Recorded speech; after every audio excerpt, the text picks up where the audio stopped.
Wat moet verander sodat ek elke dag sal lewe met daardie toewyding wat my Here vra?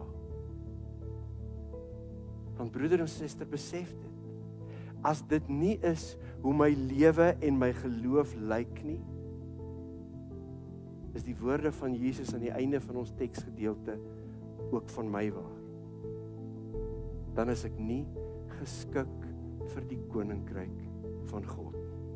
Dan is ek nie waar en hoe God my wil hê nie.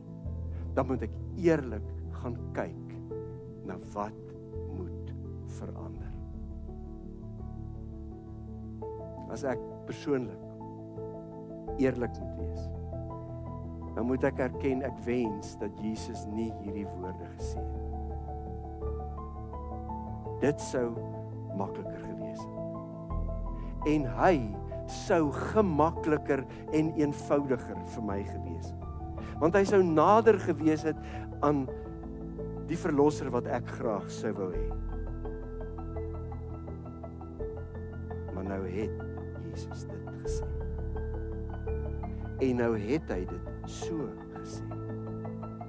En nou het ek en jy dit gehoor.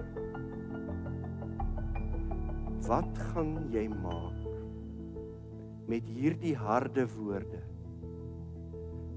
van die ongemaklike Jesus? Wat jy daarmee gaan maak, gaan bepaal of jy geskik is vir die koninkryk van God.